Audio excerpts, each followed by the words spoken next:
네, 하나님 말씀 보도록 하겠습니다.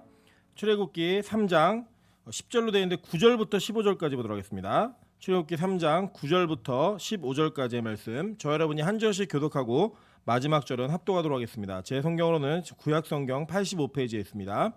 교독합니다. 이제 가라, 이스라엘 자손의 부르짖음이 내게 달하고 애굽 사람이 그들을 괴롭히는 학대도 내가 보았으니 이제 내가 너를 바로에게 보내어 너에게 내 백성 이스라엘 자손을 애굽에서 인도하여 내게 하리라. 모세가 하나님께 아뢰되 내가 누구이기에 바로에게 가며 이스라엘 자손을 애굽에서 인도하여 내리이까? 하나님이 이르시되 내가 반드시 너와 함께 있으리라.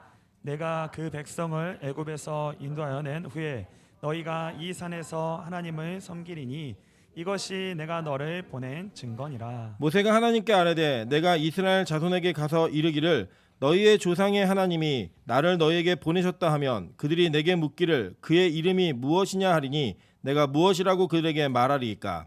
하나님이 모세에게 이르시되 나는 스스로 있는 자이니라. 또 이르시되 너는 이스라엘 자손에게 이같이 이르기를 스스로 있는 자가 나를 너희에게 보내셨다 하라. 합독합니다. 하나님이 또 모세에게 이르시되 너는 이스라엘 자손에게 이같이 이르기를 너희 조상의 하나님 여호와 곧 아브라함의 하나님, 이삭의 하나님, 야곱의 하나님께서 나를 너희에게 보내셨다 하라. 이는 나의 영원한 이름이요 대대로 기억할 나의 칭혼이라. 아멘. 네, 우리 주변에 있는 분들에게 이렇게 한번 인사하도록 하겠습니다. 내 옆에 앉아주셔서 너무 감사합니다. 네, 앞뒤에 앉아주셔서 너무 감사합니다. 앞뒤로도 인사하겠습니다. 네, 오늘은 추수감사 주일입니다. 그래서 우리가 예년에는 이 강단을 과일로 꾸미고 이 과일을 나누는 일들을 했었는데요. 코로나 방역 때문에 이번에는 그 일을 하지 않습니다. 그래서 대신에 이제 우리가 오늘 절기헌금 들어오는 거는 다 외부로 내보내는 사역을 합니다. 그래서 여러분이 교회는 계속 일은 하고 있다라는 것을 좀 인지하셨으면 좋겠고, 또 그래서 오늘은 그러니까 보이는 그냥 과일이나 이런 것보다 사람 열매도 괜찮은 것 같아요. 사람 열매도. 그래서 사람 열매를 좀 초청했습니다. 사실 우리 이제 특송하는 두 분은 또 이게 반주하는 세 사람은 되게 프로급의 음악을 하는 사람들입니다. 그런데 자신의 재능을 뽐내는 게 아니라 하나님께 영광 돌리는 마음으로 좀 왔으면 좋겠고, 특별히 우리 그 이번에 찬양 이후에 또 독창도 하나 하는데 우리 동아 형제는 제가 미리 좀 소개를 드릴게요. 동아 형제는 외할머니가 보살님이고 그 이모가 주지스님입니다. 그런데 이 가위가 눌렸는데 예수님을 보고 그 뒤에 이제 예수를 믿게 돼요. 이게 사실 믿는 건 아니고 교회를 가야겠다라는 막연한 생각으로 교회 발걸음을 했다가 이쪽 교회 저쪽 교회 갔다가 이제 잘 안 맞아서 빛과 소금 교회로 오게 된지 지금 6개월 됐나요? 그죠? 6개월 정도 된 것 같아요. 6개월 정도 됐는데 안양에서부터 예배를 오고 있습니다. 정말 특별한 그 결혼식이 있었다 한 주 빼놓고 안 빠지고 계속 이렇게 와서 예배를 드리고 있는데, 저는 하나님이 그 우리의 힘이 아닌 하나님의 의지와 능력으로 우리 자신을 이끈다라는 그 사실을 동아 형제의 삶을 통해서 보셨으면 좋겠다는 생각이 듭니다. 내가 믿음을 선택한 것 같지만 선택이 아니라 하나님의 선택이었다라는 거, 그것이 또 은혜이고 감사라고 하는 그 고백을 우리가 함께 나누면서 큰 은혜가 되시는 그런 시간이 되셨으면 좋겠습니다. 우리 나올 때까지 박수로 우리 환영하도록 하겠습니다. 네. 통화에서 우리 자신이 굉장히 큰 도전을 받기도 하고 또 그것을 따라하기 위한 또 따라 살고 싶은 마음의 어떤 소망도 생기게 됩니다. 특별히 이 세상의 위인들을 바라보게 되면 참 떡잎부터 다르구나라고 하는 것들을 보게 되죠. 그죠?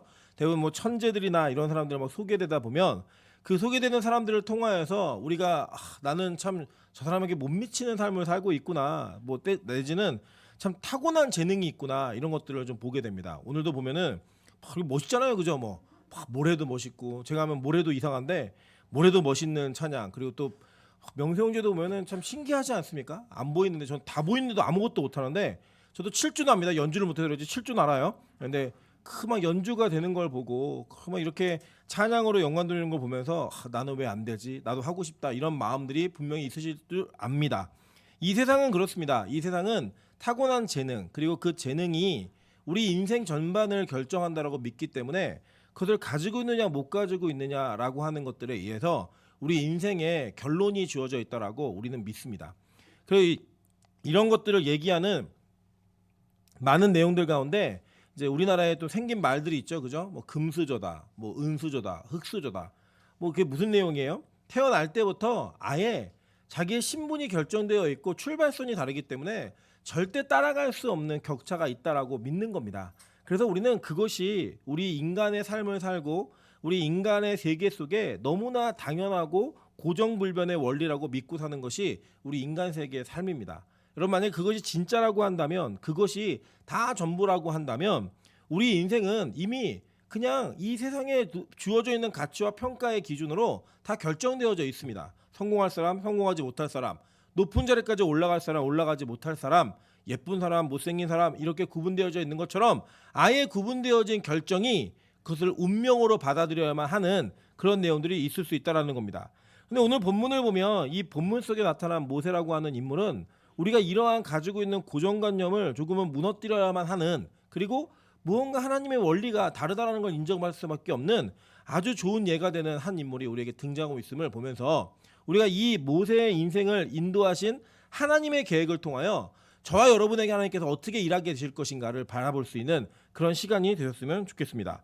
먼저 이런 모세는 우리가 알고 있는 것처럼 금수저였습니다. 그죠? 이 금수저는 어떤 의미의 금수저였느냐? 그는 애굽의 왕자로서의 교육을 받았던 사람입니다. 그래서 아마 모세의 성공은 너무나 당연하다라고 여겨질 만한 그에게 가지고 있는 여러 가지 환경들이 이미 결정되어져 있었어요. 그죠? 태어났는데 뭐 아버지가 왕이잖아요. 그죠? 얼마나 좋겠어요. 그죠? 우리도 보통은 태어났는데 뭐 아버지가 대기업 회장이다. 그럼 재벌 2세. 너무 좋은 거잖아요. 그죠? 그런 것들을 우리가 꿈꾸고 기대하면서 부러워하는 것이 너무나 당연지사예요. 여러분, 근데 한번 이렇게 생각해 보겠습니다. 모세가 계속 그 인생을 살았습니까? 아니에요. 모세는요, 완전히 망한 사람이었어요. 완전히 망해도 이렇게 망할 수가 없어요. 애굽이라고 하는 거대한 나라의 왕자로서의 삶을 살았지만 그의 인생의 그 40대까지의 인생은 그런 인생을 살았지만 40대 이후부터의 40년은요, 그 이 세상에서 무엇보다도 비참한 인생을 살았습니다. 여러분, 우리가 창세기를 통해서 아시겠지만 이 애굽 사람들이 가장 천박하게 여겼던 직업이 뭐였어요? 목동이었어요. 목동. 근데 그 목자의 인생을 몇 년을 살았어요? 40년을 산 거예요. 40년. 그 40년을 살아내고 난 다음에 하나님께서 모세를 찾아오셨어요. 그리고 오늘 9절에 보니까 하나님 하신 말씀이 뭐냐면 이제 가라예요. 여러분, 이게 참 놀라운 사실이죠. 이제 가라라고 하는 거를 그가 40년의 목동의 인생을 살고 난 다음에 했다라는 거예요. 그럼 여러분, 우리가 인식적으로 생각할 때 아마 이 모세가 가지고 있는 능력치로만 객관적인 구분을 한다면 하나님은 모세를 40세에 보냈어야 돼요. 그런데 이 하나님께서는 40세에 모세를 보내지 않고 그 능력치가 다 사라졌다라고 봐도 무방한 그 40세까지의 배운 모든 것들을 하나도 사용할 수 없었어요. 그죠? 여러분, 왕가의 교육을 받았던 사람이 목동하면서 쓸 일이 뭐가 있겠어요? 우리도 여러분 보통 그 수학 시간에 미적분 배우셨잖아요. 못 풀었어도 배우긴 배웠잖아요. 그죠? 그걸 배운 거 써먹으세요? 아니에요. 우리 이제 졸업하고 나서 하는 거는 산수 외에는 없어요. 그죠? 슈퍼 가면 얼마 더 했냐, 거스름돈 더 줬니 안 줬느니, 묶음으로 하는데 왜 비싸니, 이 정도 계산하는 거죠. 미적분 여러분의 인생에 한 번도, 저도 고등학교 이후에 한 번도 사용해보지 않았어요. 풀어보지도 않았고, 누가 풀어달라고 그래도 풀어달라고 그러면 정말 죽이고 싶은 마음이 들 정도로 너무나 힘든 그런 문제, 여러분 경험해본 적 있으세요? 없잖아요. 그죠? 미적분 풀지 않으세요. 특별한 직업 말고요. 수학 선생님이라든지 과외를 하지 않는 이상은 절대 그럴 일이 없어요. 그러고 나면 잊어버려요. 지금요, 예전에 풀었던 분들도 다시 그 문제 갖다 대면 못 풉니다. 몇 년이 지났는데요. 그죠? 20년, 뭐 30년, 40년 지나니까요, 잊어버리는 거예요. 그렇다면 우리는 모세가 40년 동안에 배웠던 모든 것이 능력치가 다 하락했다라고 생각해도 무방할 정도의 모세는 아주 비참한 인생을 통해 그의 모든 것이 다 사라지게 되었어요. 그런데 하나님이 이때 가라고 하는 거예요. 여러분, 이게 성경이 가지고 있는 비밀입니다. 하나님은요, 사람을, 준비된 사람을 사용하신다라고 하는 그 문구가 한국교회에 굉장히 유행했던 적이 있어요. 제가 이게 모교처럼 다녔던 그 교회가 이제 그 청년들이 굉장히 많이 모이는 교회였거든요. 여러분 가끔 그런 생각 많이 하시잖아요. 이렇게 서울대생 만나기 힘들다고, 만나면 되게 신기하게 보고 막 그러는데 그 교회는 그냥 서울대생 애들이 밟히던 교회였습니다. 그냥 뭐 서울대, 연고대 이런 데는 그냥 뭐 자랑도 하지 못할 만큼의 많은 숫자의 청년들이 모이는 교회였고요. 나중에 가서는 청년이 거의 2만 명에 육박한 교회가 되어서 그 교회가 가지고 있었던 이 세상의 기준과 평가로는 전혀 무방한, 그러니까 뭐 어느 교회와 비교해도 밀리지 않는, 어디다 내도 부끄럽지 않는 그러한 교회의 힘이 있었다고요. 힘. 그런데 여러분, 그 교회가 프랜차이즈, 그러니까 그 자기의 문구처럼 사용했던 그 내용이 뭐냐면, 캐치프레이즈가 뭐였냐면 이거예요. 하나님은 준비된 사람을 사용하신다, 이거였어요. 근데 제가요, 복음을 알게 되고 성경을 연구하다 보니까 그게 아니더라고요.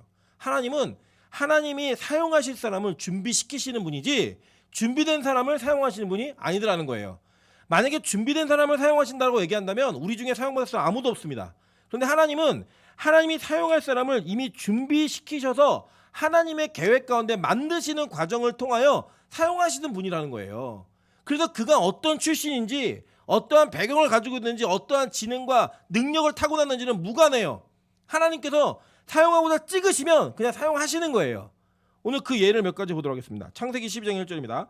여호와께서 아브라함에게 이르시되 너는 너의 고향과 친척과 아버지의 집을 떠나 내가 내게 보여줄 땅으로 가라 라고 얘기합니다. 하나님이 아브라함이라는 사람을 선택하셨어요. 이때 이름이 아브라함도 아니고 아브람이에요. 근데 이 아브람과 동시대에 살았던 사람이 누군지 아십니까? 욥이에요. 욥. 여러분, 욥을 보면 욥은 어떤 믿음이죠? 하나님의 모든 걸 다 가져가도 내가 적신으로 왔으니 적신으로 가는 것이 옳다라고 얘기하면서 하나님의 일하심을 그대로 믿음으로 받아들였던 사람이에요. 어느 정도냐, 하나님이요 마귀한테 자랑했습니다. 너 욥 봤어? 욥 얼마나 대단한 줄 알아? 자랑했더니 마귀가 에이 하나님 뭘 줬으니까 그러죠 라고 얘기할 만큼 동방의 큰 자였고요, 완전한 자라고 얘기했어요. 그런데 하나님은요, 하나님께서 내가 믿음의 조상으로 아브라함을 쓰겠다라고 찍으신 거예요. 그러니까 외경에 보면 그의 아버지 데라는 우상을 만들어 파는 자였습니다. 그 우상을 만들어 파는 아브람을 하나님이 찍으신 거예요. 너 내가 지시할 땅으로 가. 여러분, 안 갈 수 있을까요? 여러분 보세요. 우리 아까 잠깐 얘기했지만 우리 동아 형제가 불교 집안인데 가위가 눌렸는데 예수님을 만나니까 교회로 오잖아요. 근데 하나님이 아브라함에게 나타나셔가지고 야, 너 내가 지시할 땅으로 가라 했더니 이거 안 가는 거 쉽지 않습니다. 되게 부담스러워요. 안 가면 큰일 날 것 같고 번개가 칠 것 같은 그런 느낌이 들잖아요. 그리고 간 거예요, 그냥. 그때부터 여러분, 아브라함이 무슨 믿음의 조상이에요. 여러분, 아브라함의 실패와 실수가 얼마나 많은지 우리 다 아시잖아요, 그죠? 그가 부인 팔아먹죠, 그죠? 그것도 한 번도 아니에요, 두 번이나 팔아먹어요. 같이 살아주는 부인도 대단해요, 그죠? 그 부인 팔아먹고 믿음 없어서 이스마엘 낳고, 그죠? 하가를 취하고 이런 모든 일들, 구두로까지 취해가고 줄줄이 하나님 답이 아닌 것들 달고 살았던 그의 인생이 아브라함의 인생이었어요. 하나님은요, 그 아브라함의 이름을 바꾸시고 그의 삶을 바꾸시고 그의 믿음을 바꾸셔서 그가 자신의 아들이 부활될 것을 믿고 하나님 앞에 드릴 수 있는 믿음까지 가는 부활의 신앙으로 만드신 거예요. 그게 하나님이십니다. 또 볼까요? 출애굽기 2장 1절, 오늘 배우고 있는 모세입니다. 레위 가족 중 한 사람이 가서 레위 여자에게 장가 들어라고 얘기합니다. 여러분, 지금 우리가 이 시대에 레위 지파 그러면 굉장히 뭐 거룩하고 뭔가 하나님과의 교제가 있고 이런 걸로 받아들이시잖아요, 그죠? 이 당시에 레위 지파는 어떤 지파였냐면 살인하는 기계였어요. 승질나면 칼 뽑아갖고 죽이고 누구든지 찌를 수 있는 그러한, 하나님께서 네호나 이 아버지였던 야곱이 뭐라고 얘기하죠? 네호나 이들의 모임에 참여하지 말지어다 라고 얘기하면서 너희들 하나님이 백성 중에 흩으실 거다라고 얘기했던 저주와 같은 축복을 받았던 지파였어요. 그 지파 출신의 한 여자와 한 남자가 결혼하는 것을 통하여서 하나님이 모세를 찍으신 거예요. 그리고 하나님이요, 그 모세를, 그의 인생을 준비시키신 겁니다. 모세가 선택한 게 아니라 하나님의 찍으심으로 말미암아 저주받은 지파의 볼품없는 아이 하나가 하나님의 사람으로 사용받는 일들이 벌어지게 되는 거예요. 계속 보실까요? 여호수아 1장 1절입니다. 5절부터 9절까지도 같이 봅니다. 여호와의 종 모세가 죽은 후에 여호와께서 모세의 수종자 눈의 아들 여호수아에게 말씀하여 이르시되 내 평생에 너를 능히 대적할 자가 없으리니 내가 모세와 함께 있었던 것 같이 너와 함께 있을 것임이라. 내가 너를 떠나지 아니하며 버리지 아니하리니 강하고 담대하라. 너는 내가 그들의 조상에게 맹세하여 그들에게 주리라 한 땅을 이 백성에게 차지하게 하리라. 오직 강하고 극히 담대하여 나의 종 모세가 내게 명령한 그 율법을 다 지켜 행하고 우로나 좌로나 치우치지 말라. 그러면 어디로 가든지 형통하리니 이 율법책을 내 입에서 떠나지 말게 하며 주야로 그것을 묵상하여 그 안에 기록된 것을 다 지켜 행하라. 그리하면 내 길이 평탄하게 될 것이며 내가 형통하리라 라고 얘기합니다. 여러분, 이 여호수아는 어떤 사람이냐면 모세의 수종을 드는 사람이었어요. 근데 여러분 이 모세가 어떤 인물이었죠? 이스라엘 전체 역사 가운데 전에도 후에도 없을 선지자라고 얘기할 정도의 많은 기적과 이적을 이루었습니다. 홍해를 갈랐죠. 만나가 내렸죠. 반석에서 물이 터졌죠. 메추라기를 내렸죠. 뭐 하나님께서 기적, 이 전체 성경의 역사 가운데 야, 어떻게 그런 일이 벌어지지라고 하는 것에 몇 가지는 이 모세하고 관여되지 않고는 일어난 일이 없었어요. 안 일어난 일이 없었어요. 그때 그 옆에 누가 있었죠? 여호수아가 있었다고요, 여러분. 근데 여러분 우리가 교육자들 사이에 이런 말이 있습니다. 어떤 말이 있냐면 전임 사역자가 너무 잘하는 교회는 가지 말아라. 왜 그러냐? 전임 사역자 너무 잘하는 교회는 가갖고 비교만 당하다가 자존감이 무너져서 온다는 거예요. 근데 어떤 교회는 가면 되냐면 전임자가 아주 깽판친 교회를 가면 기본만 해도 칭찬받는다 그래요. 예. 그 우리 교회 뒤에 오실 분은 누가 오셔도 참 은혜가 있을 것 같아요. 어쨌든 그런 모습이 우리 안에 있다는 건 뭐냐면 이런 거예요. 앞에 서 있던 사람이 나의 선임자가 어떤 역할을 했느냐에 따라서 내가 느끼는 부담감이 크고 작을 수 있는 거예요. 여러분 여호수아가 얼마나 부담스럽겠습니까? 모세가 자기는 뭐 홍해를 갈랄 때 뭐 아무것도 한 것이 없었고 가만히 있었고 만나 매출을 내리는 거 봤고 반석에 물이 터지는 걸 봤는데 나보고 그걸 하라니 못하는 거예요. 그때 하나님께서 이 여호수아에게 뭐라고 계시냐면 너 강하고 담대하라. 내가 너와 함께 할 것이다. 두려워하지 말아라. 라고 그 말씀을 통하여서 하나님이 여호수아의 인생을 만들어 가시는 거예요. 여러분 아예 강하고 담대한 사람에게는요 말 안 합니다. 그죠? 이 여호수아가 지금 어떤 상태예요? 두려운 거예요. 무서운 거예요. 위축돼 있는 거예요. 그랬던 여호수아에게 내가 너를 만들 거니까 너와 함께 할 거니까 너 두려워하지 마. 놀라지 마. 내가 너 어떻게 사용할 줄 알아? 너 이 백성들을 이끌고 이 땅을 차지하는 사람이 될 거야. 라고 말씀하셨다는 거예요. 그리고 그의 인생을 하나님 빚어가신 거예요. 사사기 한번 볼까요? 사사기 6장 14절부터 16절입니다. 여호와께서 그를 향하여 이르시되 너는 가서 이 너희 힘으로 이스라엘을 미디안의 손에서 구원하라. 내가 너를 보낸 것이 아니냐 하시니라. 그러나 기드온이 그에게 대답하되 오 주여 내가 무엇으로 이스라엘을 구원하리이까? 보소서 나의 집은 므낫세 중에 극히 약하고 나는 내 아버지 집에서 가장 작은 자니이다 하니 여호와께서 그에게 이르시되 내가 반드시 너와 함께하리니 내가 미디안 사람 치기를 한 사람 치듯 하리라 하시니라 라고 얘기했어요. 자 이게 누구에게냐면 기드온의 이야기입니다. 기드온에게 하나님 나타나셔가지고 미디안에게 구속받고 있었고 학대받고 있었던 이스라엘 백성을 건지라고 얘기하니까 그가 뭐라고 했냐면 하나님 아시잖아요. 저희 집안이요 장자권을 뺏긴 집안이에요. 에브라임은 차자고 므낫세는 장자인데 이렇게 엇갈려서 축복하는 바람에 장자권을 상실한 그런 지파에 내가 제일 작은 사람입니다. 막내예요. 내가 감히 아무것도 할 수 없는데 이거 어떻게 하죠? 하나님 말씀하신 거예요. 내가 너와 함께 할 거니까 걱정하지 마. 그래갖고 여러분 얼마나 이 기드온이 담이 작은 사람이냐면 아버지가 만들고 섬기고 있었던 우상을 부실 때 너무 무서워가지고 밤에 가서 했어요. 백주대사 하지 못하고. 그랬던 나약한 인간이라고요. 그 나약한 인간에게 하나님께서 찾아가셔서 내가 너와 함께 할 거니까 너 걱정하지 말아라 라고 얘기하셨어요. 계속 볼게요. 사무엘상 16장 6절부터 7절입니다. 그들이 오매 사무엘이 엘리압을 보고 마음에 이르기를 여호와의 기름 부으실 자가 과연 주님 앞에 있도다 하였더니 여호와께서 사무엘에게 이르시되 그의 용모와 키를 보지 말라. 내가 이미 그를 버렸노라. 내가 보는 것은 사람과 같지 아니하니 사람은 외모를 보거니와 나 여호와는 중심을 보느니라 하시더라 라고 얘기했어요. 그죠? 이게 누구의 얘기냐면 다윗의 이야기입니다. 여러분 나중에 이제 한번 살필 시간이 있겠지만요. 다윗은 몇몇 학자들은 다윗이 서자였다라고 얘기해요. 왜 그가 이렇게 됐냐? 그러니까 족보에 보면 아버지 이름과 어머니 이름이 다르기도 하고 좀 달라요. 이 내용들이. 그래서 그가 이 이세의 정식의 아들이 아니었다라고 얘기할 정도의 그런 근거들이 몇 가지가 있습니다. 그런데 이 사무엘이라고 하는 대선지자가 정말 위대한 선지자잖아요. 위대한 선지자.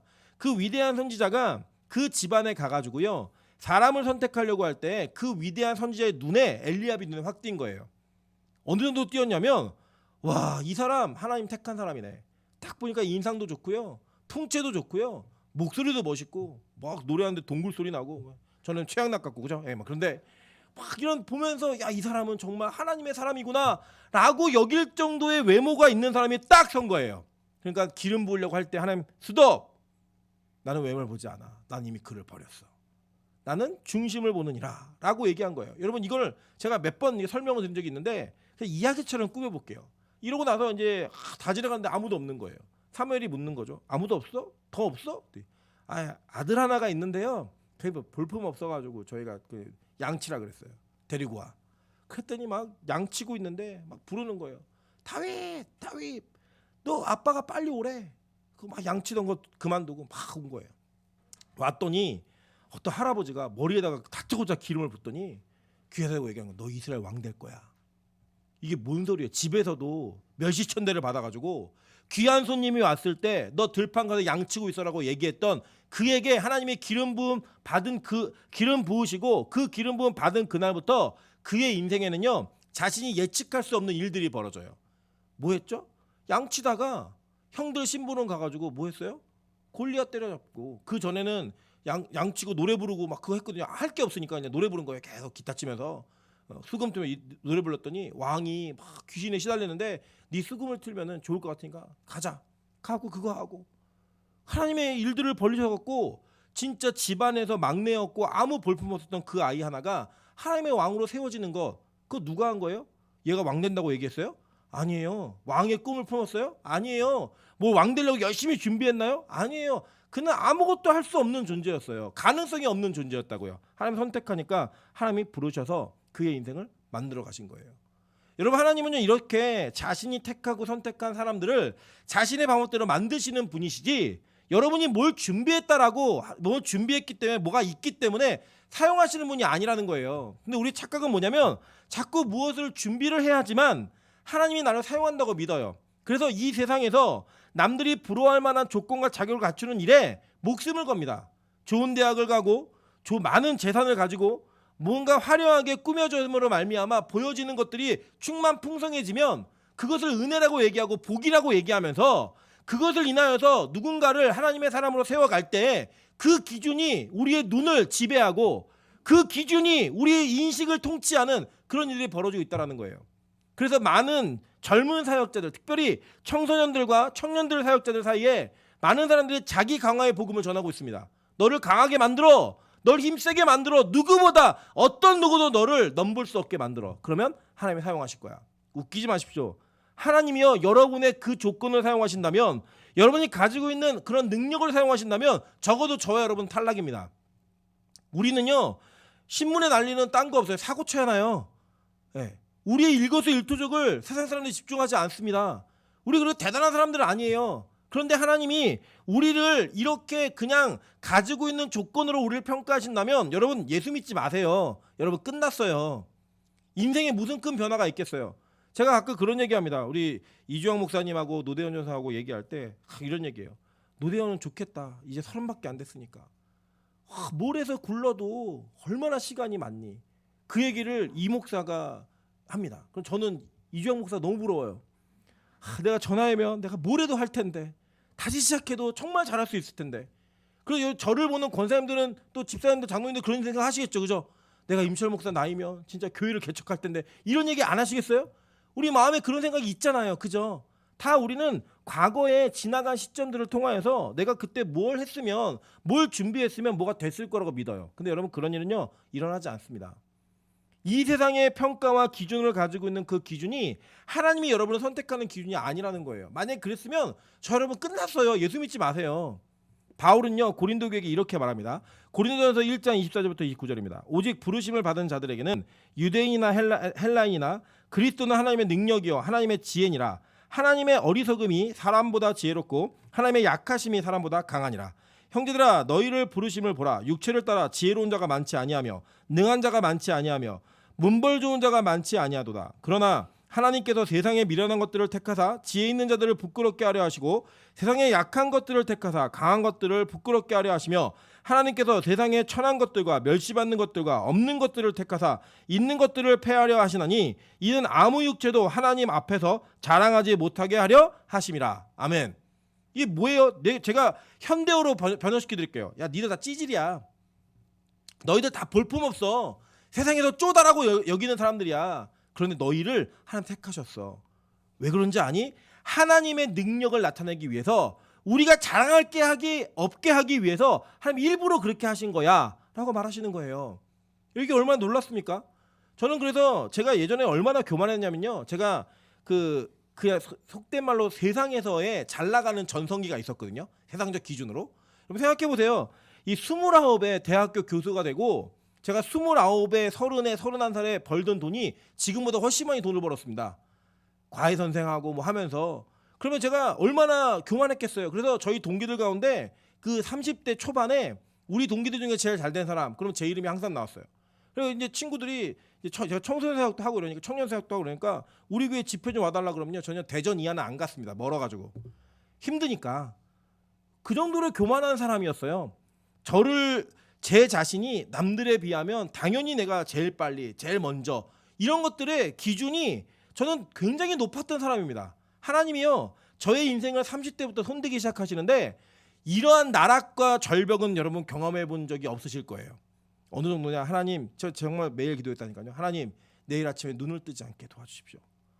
근데 이제 자존심에 제가 견딜 수가 없고 제가 어떤 인간인지 폭로되는 그 사실에 제가 참을 수 없는 감히 이 고통과 이 힘듦을 이겨낼 수 없는 아픔이 저에게 있으니까 하나님 제발 저는 이렇게 좀 죽여주세요 라고 기도하다가요 이게 안 되고 더 힘들어지니까요 저는 그게 끝인 줄 알았거든요. 바닥에 또 있더라고요. 그게 나중에는 어떤 오기가 되냐면 그래요? 내가 죽어줄게요. 내가 하나님 이 정도까지 날 몰아붙이는 거 보니까 내가 살기를 원치 않으시는 거죠. 내가 죽어줄게요. 내가 그런 오기의 마음을 가지고 진짜 그 일을 하더라고요. 그게 제가 걸어왔던 길이에요. 하나님이요 저를요 진짜 기적같이 살렸습니다. 기적같이. 그 살리신 은혜를 통하여 제가 경험한 게 뭔지 아세요? 아 내가 가지고 자랑하고 누군가에게 말하고 싶었던 모든 것들이 다 헛것이었구나. 아무 의미 없는 거였구나. 지금요 제가 그 시기에 어떤 삶을 살았는지 기억해야지 알지 그들 제 안에 묵상하지 않습니다. 막 자랑하고 싶어서 나 이랬던 사람이야 말하지 않아요. 그냥 지나가면서 그때 그런 게 아무것도 아닌 똥입니다라고 얘기할 때 쓰는 거예요. 여러분 그런데 제가 이런 얘기를 왜 드리냐면요 여러분도 똥 먹어보세요. 그래야 똥인지 된장인지 아십니다. 이거 얘기하는 거 아니에요. 여러분 우리가 열심히 노력해도 우리는 똥인지 된장인지 먹어볼 그 위치까지도 못 갈 가능성이 커요. 그런데 적어도 그런 걸 경험해본 사람이 그게 아무것도 아니라는 걸 얘기할 때 너희도 먹어봐라고 그 의미로 얘기하겠어요? 저는 아니라고 생각해요. 절대 먹지 마. 절대 하지 마 라고 얘기하는 거예요. 부모가요 자기가 실패한 인생의 경험이 있으면요 자녀에게 똑같은 실패를 하라고 얘기하지 않습니다. 너는 그러지 않았으면 좋겠어 라고 얘기하는 거예요. 너는 안 그랬으면 좋겠어 라고 가르치는 거예요. 성경은 그렇게 우리에게 쓰여져 있는 거예요. 그것이 아무것도 아닌 것, 신기루처럼 사라지는 것임을 우리에게 그렇게 얘기하기 위해 이 모세의 왕자의 생활을 하나님은 완전하게 실패시키는 그 상황을 통하여서 40년 동안 그가 가지고 있었던 모든 것들이 다 힘이 빠지고 놓여지게 되었을 때 그때 이제 가라라고 말씀하시는 거예요. 준비가 끝났다고. 여러분 그게 바로 하나님이 우리를 사용하시는 방법이라는 거예요. 방법. 여러분 제가요 옛날에 저였으면 빛과서 공교회 청민이 들어왔을 때 정말 눈도 돌아보지 않을 만큼 교만한 마음으로 이런 작은 교회 안 와라고 얘기했을 거예요. 근데 제가요 두려워서 제가 할 수 없을 것 같아서 이 교회 오는 걸 굉장히 어려워했습니다. 기도해 주신 분도 그렇게 얘기했고요. 제가 이 교회 온 거 딱 하나였어요. 저희 아내가 자기가 응답받고 가자는 거예요. 그냥. 그래서 저는 아내의 믿음에 끌려서 왔어요. 어쩔 수 없이 그렇게 오게 됐어요. 그렇게 오니까요 다 기도하지 않으면 안 되겠는 거예요. 다 엎드리지 않으면 안 되겠는 거예요. 저에게는 이 세상 그 무엇과도 바꿀 수 없는 가장 큰 자산이 생겼습니다. 그게 뭔지 아세요?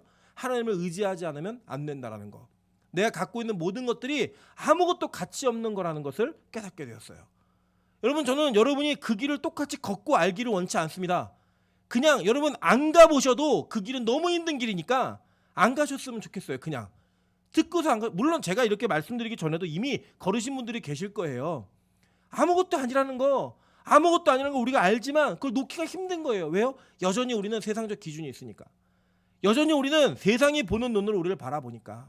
그래서 아직도 많이 갖고 싶고 많이 누리고 싶고 많은 것들을 취하고 싶은 것들이 여러분 안에 가득할 수도 있을 수 있습니다. 그럼 여러분 성경은요 그게 빠져야 진짜 하나님이 일하시기 시작한다는 거예요. 그게 없어져야 진짜 일하기 시작하시더라는 거예요. 그게 바로 하나님이 우리를 만들어 가시는 과정 속에 필수적으로 필요한 거예요. 필수적으로. 그래서 스데반이 설교하면서 이렇게 얘기합니다. 사도행전 7장 22절부터 25절 이렇게 말합니다. 모세가 애굽 사람의 모든 지혜를 배워 그가 그의 말과 하는 일들이 능하더라. 나이가 40이 되매 그 형제 이스라엘 자손을 돌볼 생각이 나더니 한 사람이 원통한 일을 당함을 보고 보호하여 압제받는 자를 위하여 원수를 갚아 애굽 사람을 쳐 죽이니라. 그는 그의 형제들이 하나님께서 자기의 손을 통하여 구원해 주시는 것을 깨달으리라고 생각하였으나 그들은 깨닫지 못하였더라라고 얘기해요. 자, 보니까 모세는 이미 자기가 어떤 부르심을 받았는지 알았던 것 같아요. 내가 이스라엘 백성을 구원할 사람으로 부르심을 받았구나라는 것을 그는 인식하고 있었어요. 그리고 그것을 사람들이 몰랐을 뿐이 자기는 알고 있었기 때문에 자기의 힘과 열심, 애굽에서 배웠던 모든 것들로 그는 사람을 쳐 죽였습니다. 그런데요, 사람들이 그걸 깨닫지 못하니까요, 그걸 고발해버려요. 그걸 폭로해버려요. 그 모세가 한 일이 뭐예요? 도망갔어요. 여러분, 도망간 다음에 하나님이 모세한테 너 애굽 가서 이스라엘 백성 구해와 그랬더니 11절에 뭐라고 얘기하나 보세요. 모세가 하나님께 아뢰되 내가 누구이기에 바로에게 가며 이스라엘 자손을 애굽에서 인도하여 내리까. 그는 자기의 사명을 알고 40세까지 열심히 준비한 거예요. 내가 왕자니까 이것도 배우고 저것도 배우고 다 배워갖고 이스라엘 백성 구원해야지. 그 결과가 사람을 쳐 죽이는 거였고 그 쳐 죽인 결과가 뭐예요? 폭로당해서 도망가는 인생이 되었어요. 그리고 나서 40년 동안 다 잊어버리고 다 힘 뺐더니 하나님 오셔갖고 이제 됐다라고 얘기하는 거예요. 얼마나 열받아요. 얼마나 화가 나요. 하나님, 그래 내가 좋은 위치에 있을 때 좀 부르시지. 하나님, 내가 돈 좀 많을 때 부르시지. 내가 좀 젊었을 때 부르시지. 이게 뭐예요? 다 늙었는데 아무것도 없고 다 망했는데 하나님, 이제는 그게 내 자리가 아닌데 그때요 부르시니까 열받는 거예요. 이게 뭐지? 왜 하나님은 하필 이때 날 부르시지? 여러분, 이유는 다른 거 아니에요. 그때 그 일을 하면 네가 했다고 하니까 내가 했다고 할 수 있을 그 자리까지 우리를 낮추시는 거예요. 여러분, 자꾸 힘이 빠지십니까? 자꾸 무언가 내 손에 쥐어지는 것이 없고 할 일은 많아지는 것 같은데 그 할 수 있는 능력이 없다라고 생각이 드신다면 여러분 제대로 된 길을 가고 계신 거예요. 하나님이 여러분을 사용하시는 길로. 하나님은요, 여러분을 그렇게 만들어 가시기 위한 모든 것들을 다 준비하고 예비해 놓으시고 여러분의 인생을 한 걸음 한 걸음 이끌고 계신 거예요. 그래서요, 진정한 복음의 길은요, 여러분이 무언가 세상에서의 강함으로 준비되는 것이 아니라 여러분이 있는 강함이 자꾸 솟나지는 것이 진짜 준비예요. 그 솟나지는 준비를 통하여 하나님이 여러분을 어떻게 사용하실까를 기대하면서 그분에게 여러분의 인생을 맡기는 게 진짜 인생이라고요. 우리 12월 5일날 우리 임직식이 있습니다. 우리 장로님 한 분과 권사님 두 분이 세워지시는데 저럴 때 우리 김선아 집사님은 곧 은퇴세요. 이제 어떤 마음이 들까요? 하나님, 좀 젊었을 때 부르시지. 한 60대 초반에 불같은 믿음을 주셔가지고 교회 일 열심히 할 수 있을 때 부르시지. 하나님이 다 늙어서 이게 뭔가요? 그 얘기 저한테 직접 하셨어요. 나는 자격도 없고 할 수 없다고. 제가 그랬어요. 그 얘기 하시는 거니까 자격이 충분하시네요. 권사님들도 마찬가지예요. 우리는 자격이 없다고. 자격이 없다 그러시면서 일단 후보 지원하셨어요. 네. 자격이 없다고. 네. 여러분, 진짜 자격이 없다고 생각하시면 혹시 투표하다 떨어지셔도 낙심하지 마세요. 실망하지 마세요.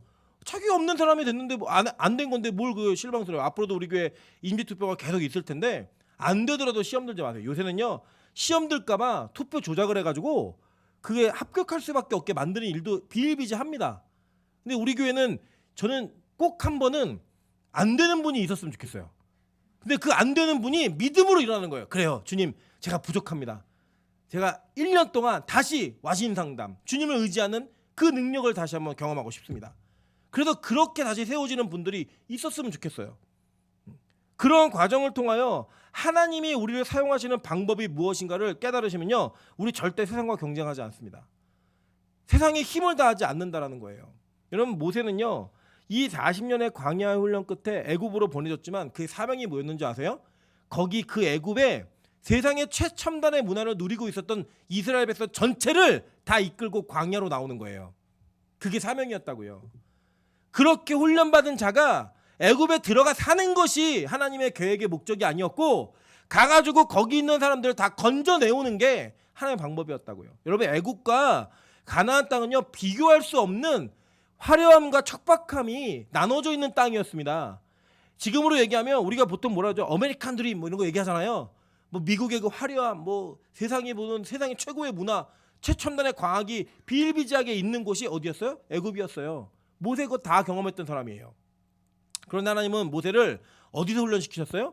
광야에서. 여러분 잘 보세요. 모세가 가나안 땅 들어가요, 못 들어가요? 못 들어가요. 그럼 모세는 역할이 어디까지였어요? 광야까지였어요. 이 40년 동안의 광야 생활하는 동안 모세는 양 데리고 다니면서 양치기는 뭐 하는 거냐면요. 지금처럼 이렇게 울타리 만들어 놓고 키우는 게 아니고요. 그냥 풀나 있는 곳을 찾아다니는 거예요. 그냥 여기저기 찾아다니다가 우연찮게 걸린 데가 어디요? 호렙산. 불구경 보고 갔어야 되는데 그거 구경하다가 붙잡힌 인생. 그의 인생에 그 여정을 통하여 그가 이스라엘 백성들을 이끌고 구름 기둥과 불 기둥을 따라 움직였지만 그에게는 이미 광야의 내비게이션이 장착된 거예요. 여기 뭐가 있지? 뭘 조심해야 되지? 어떤 위험이 있고 어떤 조심해야 될 그 위기들이 있는지를 이미 거기서 다 배운 거예요. 광야 생활이 뭔지를 다 배운 거예요. 그럼 여러분 보세요. 모세의 40년, 전반기의 40년과 후반기의 40년 중 모세가 하나님 앞에 쓰임 받기 위해서 정말로 준비된 기간은 뭐예요? 후반기 40년이죠.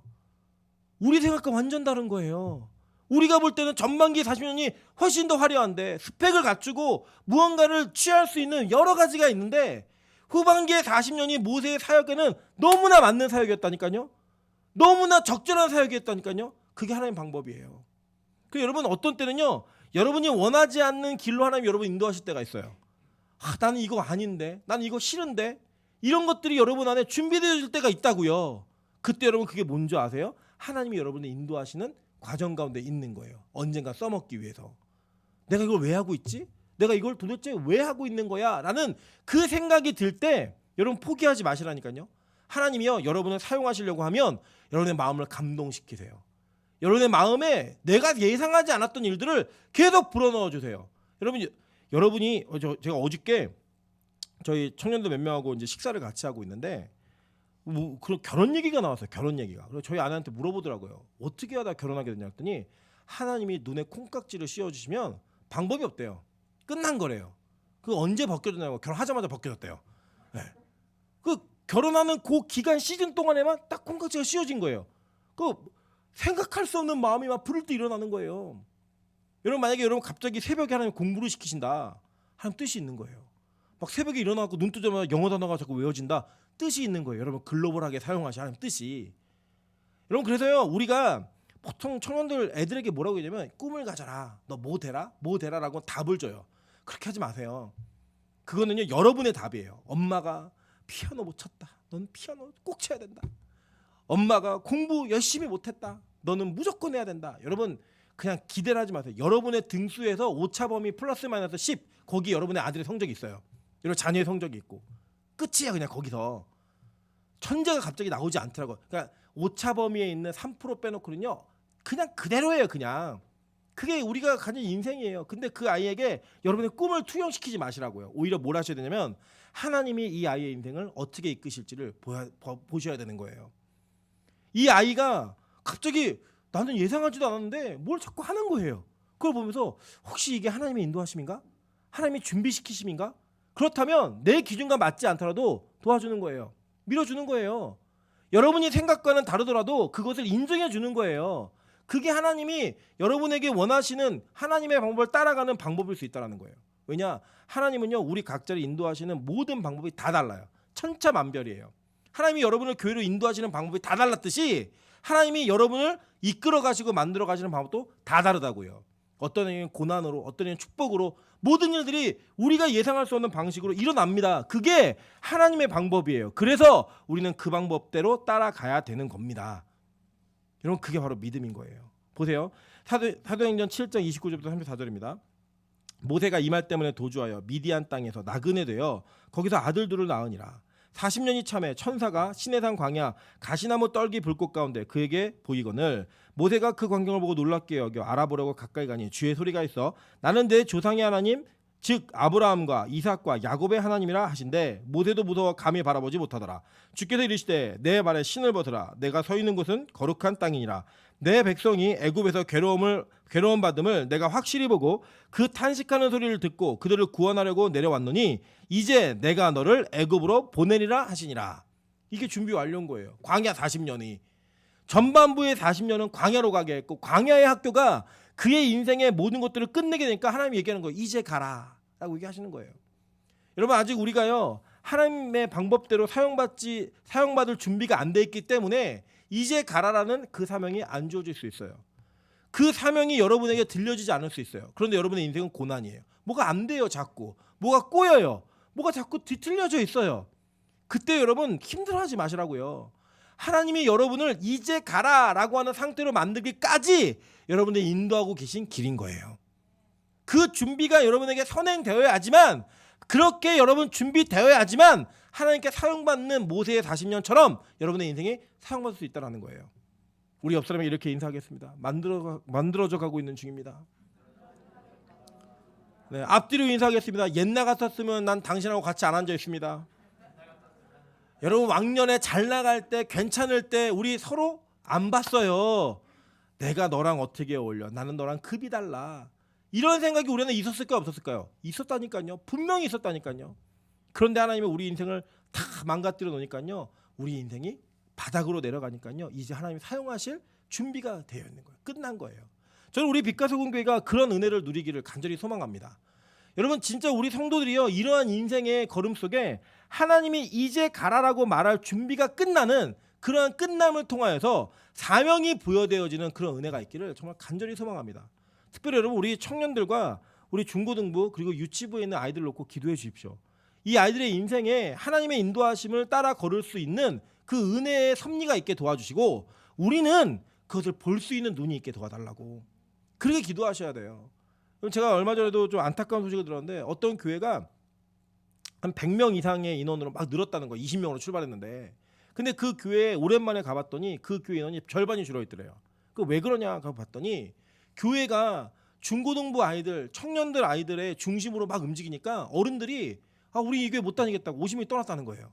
그 떠남을 통해서 교회가 나머지 애들만 남아있고 어른들이 가 있으니까 교회가 힘을 잃었고 교회가 너무나 이렇게 연약해졌다라는 그 얘기를 안타깝게 들었습니다. 여러분 한번 생각해 보세요. 20명에서 100명이 될 때까지 얼마나 기뻤겠어요. 얼마나 즐거웠겠어요. 여러분 그런데 그 즐거움과 기쁨이 뭐 때문에 끝났냐면 하나님의 인도하심이 이 교회에 어떤 사명으로 있는지를 모르고 그걸 못 보니까 끝난 거예요. 그 교회 하나님이 청년들을 붙여주시고 아이들 많이 붙여주시잖아요. 다른 거 없어요. 그냥 우리 교회는 하나님이 청년을 맡겨서 사역하게 하시겠구나라고 믿는 거예요. 그냥. 그래 따라가는 게 믿음이라고요. 저는요 잘 모르겠어요. 제가 이제 내년에는 2022년에는 우리 장년부에게 에너지를 막 집중할 겁니다. 왜냐 교회는요 어른과 청년이 같이 성장해야지만 교회는 건강하게 성장할 수 있어요. 그래서 그 밸런스를 절대 깨면 안 돼요. 그런데 하나님이 특정한 어떤 그 부서와 특정한 사람들을 집중적으로 모을 때가 있어요. 집중적으로 축복하시는 그런 교회들이 있어요. 만약 그런 일이 우리 교회에서 벌어진다? 우리 교회는 그걸 위해 희생해야 되는 거예요. 그걸 위해 헌신해야 되는 거예요. 뭐 예를 들면 이런 거잖아요. 지금 오늘 특성도 했지만 우리 교회 이상하게 담임 목사는 음악을 잘 모르는데 이렇게 음악을 하는 청년들이 자꾸 와요. 음악에 재능 있는 청년들이 모여 있어요. 하나님 우리 교회를 통해 뭘 하실까요? 예측할 수 있는 거예요. 찬양으로 일하시겠구나. 그리고 저는 이 팀들이 하나님 은혜 가운데 탁 서지면 우리 교회가 음반을 내고 싶어요. 네. 그 음반 낼 때 여러분 뭐 하실 거예요? 우리도 내자. 아니에요. 그게 우리도 꾸려 그랬고 막 장로님 막 드럼 치시고 권사님들 막 연주하시면서 막 찬양 이러시면 안 돼요. 그때 그래 어른들이 기도해 줄게. 우리가 밀어줄게. 돈도 줄게. 음반 대라. 멋진 거 하나 만들어 봐라. 그래갖고만 하나님이 일하시게 하는 거죠. 그런 일이 있었으면 좋겠어요. 그냥 저 예상이에요. 예상. 꼭 하겠다는 아니에요. 하나님이 우리 가운데 일하시는 그 길들과 만들어가는 방법이 있을 때 그에 따라 순종하는 게 진짜 믿음이라. 그게 왜 안 되냐면 아직도 내 꿈이 있기 때문이에요. 아직도 애굽의 왕자로서의 자존심이 있기 때문이에요. 그래서 하나님이 그걸 다 부수는 거예요. 다. 그게 완전히 부서지잖아요. 그럼요. 그 부서진 가운데 하나님의 일하심을 볼 수 있는 힘이 생겨요. 능력이 생겨요. 그게 복음입니다. 저는 우리 교회가 그러한 걸음을 갈 수 있는 은혜의 교회가 되기를 주님의 이름으로 축원합니다. 9번 한번 보실게요. 여호수아 1장 9절. 내가 내게 명령한 것이 아니냐. 강하고 담대하라. 두려워하지 말며 놀라지 말라. 내가 어디로 가든지 내 하나님 여호와가 너와 함께 하느니라 하시니라 라고 얘기해요. 여러분 하나님을 두려워하지 않는 사람도 있습니다. 니무롯이 있었죠. 니무롯이 여호와를 대항하는 사냥꾼이었더라. 직역해드렸죠. 그죠? 니무롯은요 하나님을 대항하는 걸 두려워하지 않았어요. 얼마나 담대한 사람이에요. 얼마나 능력 있는 사람이에요. 그죠? 그런데 지금 하나님이 계속 축복하고 말하고 있는 쓰고자 하시는 모든 사람들은 다 두려워하고 있어요. 자기 자신이 어떠한 능력이 있는지 내가 하나님 없이 일할 수 있다라고 하는 확신이 아무도 없는 사람들이에요. 그 사람들에게 하나님 동일하게 말씀하신 게 뭐냐면 내가 너와 함께 할 거야. 강하고 담대하라. 내가 너를 이끌 거야. 내가 너를 이렇게 만들 거야. 라는 그 말씀을 통하여 우리에게 일을 하시더라는 거예요. 저는 우리 교회가 그런 음성을 듣는 교회가 되기를 주님으로 축원합니다. 우리 교회가 정말 힘이 없어고 여러분 참 신기한 게요. 어차피 다 지킬 때 보고 될 거니까 제가 이 교회 부임을 해서 우리 교회 재정이 어땠냐면요. 그냥 이렇게 나가는 거 지출과 수입이 그냥 거의 동일하든지 좀 모자르든지 조금 남든지 이게 우리 교회가 가지고 있었던 재정의 패턴이었어요. 그런데 여러분 특별하게 우리 교회 부자가 생긴 게 아니거든요. 여기 로또 사는 애들 몇 명 있어요. 기도하는 애들. 안 됐어요. 됐을 리가 없어요. 됐으면 숨고 그 연락 끊고 다 없어졌을 거예요. 아무도 안 됐거든요. 그런데요. 우리 교회가 어느 순간 보면 빚을 갚을 수 있는 재정이 되어 있어요. 누가 했는지 안 했는지도 모르겠어요. 대단하게 많은 게 아니라 그냥 개미떼들이 모여가지고 십시일반 모으고 쌓여진 게 빚을 갚을 수 있는 재정이 되었어요. 저도 놀래요. 제가 매주 보고를 받으면서도 이게 가능한가? 이게 무슨 일이지? 하고 놀랄 만큼의 그 놀람이 있어요. 제 생각 같아서는 믿음으로 확 갚고 싶은데 아직 제 믿음이 약해가지고 통장이 이 정도는 있어야지 안심이 돼요. 제 믿음이 연약함으로 인해서. 그래 더 많이 못 갚는 건 있지만 하나님 그렇게 우리를 축복하세요. 제가 옛날 같았으면 안 그랬을 것 같아요. 저 돈 되게 잘 쓰거든요. 제가 옛날에 그 21살 때 교회에서 그냥 풍족하게 모자르지 않으라고 3억의 예산을 측정해 줬어요. 3억의 예산을 어떠한 행사에. 그리고 다 쓰라고 준 게 아니고 그 쓰고 남은 거는 반납해라고 예산을 세워줬는데 제가 그 3억을 다 썼어요. 21살에. 그 목사님이 너무 어이가 없어서 웃더라고요. 담임 목사님이 어이가 없어서 이거 다 썼어요. 네. 전 더 주시면 더 쓸 수 있어요. 그랬더니 막 웃으시더라고요. 제가 그랬던 배짱이 있었던 사람이에요. 그냥 망하고 실패하고 그러고 나니까요. 이제는요. 정말 이 돈을 재정을 사용할 때 하나님 원하시는가? 기도가 먼저 되고요. 교인들에게 물어보고요. 상의해서 이 일을 진행할 수 있는 그 제 걸음에 신중함이 생겼어요. 옛날에 안 그랬다니까요. 돈 잘 쓰는 사람이었어요. 근데 하나님이 그렇게 저를 만드셨어요. 이끄셨어요. 그런데 예전과 다른 게 있어요. 예전에는 그냥 제 배짱이었어요. 난 배짱이야. 난 돈 잘 써. 지금은요. 하나님 배짱이 생겨요. 우리 교회 잘하면 내후년에 빚 다 갚겠는데? 봉헌 예배 드릴 수 있겠는데? 이사 갈 수 있겠는데? 이런 믿음이 생겨요. 하나님 은혜 가운데. 그래서 우리 교회가 그런 교회 됐으면 좋겠습니다. 우리 아무도 힘 없는데 아무것도 할 수 없는데 부자도 없고 열심히 헌신하고 자기 재산 다 넣는 사람도 없고 아무도 없는데 하나님 이걸 축복하시는 거예요. 그 상황을 통해 강하고 담대함을 느끼는 거예요. 여기 혹시 미래를 준비하고 있는 청년들 있습니까? 여러분이 꿈꾸는 꿈을 꾸기 전에 하나님이 나에게 무슨 꿈을 꾸게 하시는가를 고민하세요. 그 꿈이 꾸어져야지만 여러분의 인생의 걸음이 하나님 앞에서 온전하게 걸을 수 있어요. 그거 없으면 여러분 다 헛짓거리하고 돌아옵니다. 100%예요. 다 돌아갔다가 이 산이 아닌가 벽으로 다 돌아와요. 저는 우리 교회가 산만 갈 수 있는 은혜가 있길 소망합니다. 하나님이 정하신 길만 걸을 수 있는 그 걸음이 있기를 간절히 소망합니다. 그렇게 걸음으로 말미암아 하나님이 준비시키는 삶 가운데 이제 가라는 음성을 들을 수 있는 저 여러분 되시기를 주님의 이름으로 축원합니다. 많이 준비했는데 다음 주에 할게요. 다음 주에 하고 오늘 9번까지 했습니다. 다음 주에 하나님